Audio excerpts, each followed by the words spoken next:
Bien que jouissant de tout, et aussi loin qu'il pouvait le désirer, il y avait sans cesse une ombre à son plaisir. Il y avait quelque chose d'intérieur qui l'empêchait de se contenter de tous les biens qui se trouvaient en Égypte, tous les plaisirs qui étaient à sa portée.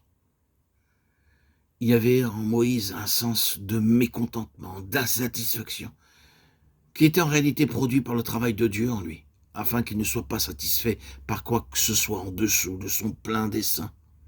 Moïse était peut-être incapable de définir ce désir étrange, mais cela lui permettait de percevoir que le tout de l'Égypte n'était d'aucune manière le tout de Dieu, et que l'Égypte ne pourrait jamais répondre à cet appel et à cette force procédant d'au-dessus et d'au-delà de lui-même.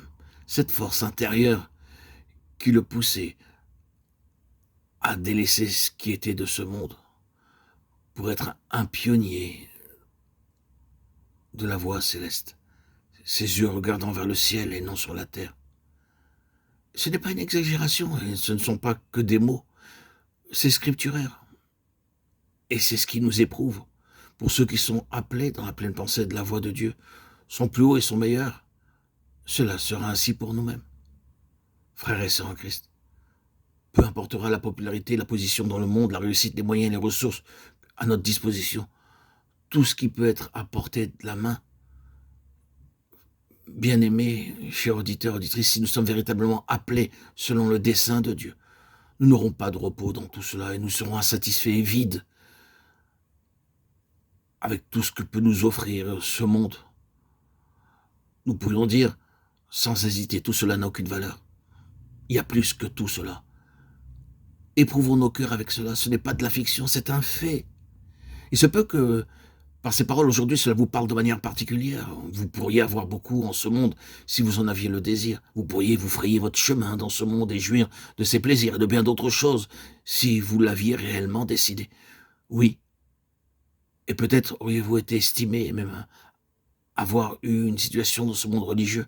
Mais pour vous, c'est devenu médiocre. Il y a quelque chose en vous que vous ne pouvez peut-être pas définir, peut-être même que vous ne pourriez rien écrire à son sujet, mais vous savez qu'il y a quelque chose, et à moins que vous ne découvriez ce quelque chose et n'arriviez à ce quelque chose, la vie sera décevante et tout le reste ne sera pour vous que simulacre, médiocre, insuffisant, sans consistance. Mes chers amis, bien-aimés, si c'est vraiment votre cas, c'est une chose pleine d'espoir. C'est une merveilleuse chose, car le ciel s'est abaissé à déposer quelque chose en vous, en relation avec tout ce qu'il signifie. Oh, bien sûr, si vous n'avez pas perçu cela, vous serez satisfait par toutes sortes de choses moindres que celles-là. Mais prenez garde, car si vous pouvez demeurer ainsi, les conséquences seront terribles, car cela signifierait que tout ce qui implique cette puissante et divine signification céleste aurait échoué dans vos vies. Et cette œuvre a commencé intérieurement dans Moïse, le conduisant vers une crise bien définie, la crise du terrestre et du céleste. Et le Seigneur a des manières merveilleuses de produire cette crise. Vous savez, ce n'est pas toujours produit et introduit en nous lors d'une certaine extase, si c'est ce que vous recherchez, ni par la gloire d'une grande et lumineuse vision, l'enchantement de votre âme, une certaine expérience, probablement merveilleuse. Cela n'arrive pas toujours comme cela.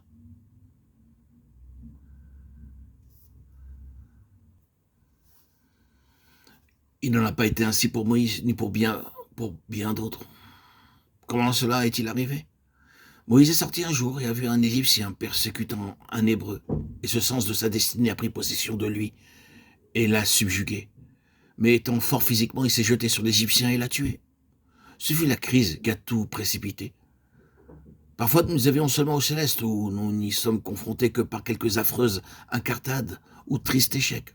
Aussitôt après cela, la situation est devenue intenable pour Moïse en Égypte. Il a dû quitter ce pays.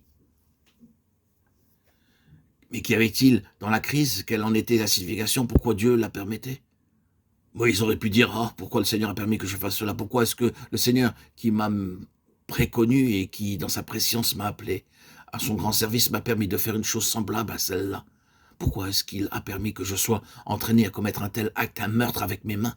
Moi qui suis appelé à être le libérateur du peuple de Dieu. Pourquoi est-ce que le Seigneur l'a permis? Et la réponse aurait été, ce n'est pas la manière dont le ciel fait les choses. Moïse, Cela, c'est la manière dont le monde fait les choses. C'est la façon dont la chair fait les choses. Ce n'est pas la manière céleste de faire les choses. Toi, Moïse, tu ne pourras jamais faire sortir un peuple céleste pour le conduire dans un domaine céleste par des moyens et des méthodes terrestres. Apprends cela, une fois pour toutes. Cela peut sembler une manière terrible de régler la situation, mais la voilà, claire et sans détour. Ce peuple choisi dans ma préscience, et par un acte souverain, c'est avec le sens de cette destinée en toi-même qu'il sera libéré. Ce peuple choisi pour être un peuple céleste, comment est-ce que tu pourrais le conduire sur le niveau de la vie céleste si ce n'est pas là ton propre niveau de vie? Le ciel fit éruption et dit avec emphase, non Moïse, des armes charnelles pour des fins charnelles, mais pas des armes charnelles pour des fins spirituelles, des manières terrestres pour des fins terrestres, mais pas des manières terrestres pour des fins célestes. Le ciel gouverne ici et doit le traduire lui-même de cette manière. Oh, quelle leçon pour une vie! Maintenant, nul besoin d'avoir été un meurtrier, mais sans doute que certains parmi ceux qui m'entendent, auditeurs, auditrices, ont appris des leçons très profondes dans ce domaine. Mes chers amis, bien-aimés en Christ, vous ne pouvez pas marcher avec Dieu sur le plan céleste avec la force de la chair. Vous ne pouvez pas progresser avec Dieu le long de cette ligne. Vous ne pouvez pas servir Dieu dans son dessein céleste de cette manière. C'est tellement vrai en tant que principe. Le ciel n'aura besoin de rien de tout cela. Il réclame sa propre vie, sa propre nature. Et ce fut la crise du céleste et du terrestre dans la formation de Moïse. Et c'est la crise que tout enfant de Dieu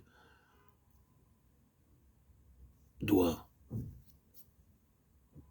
connaître pour avoir la révélation de leur vocation.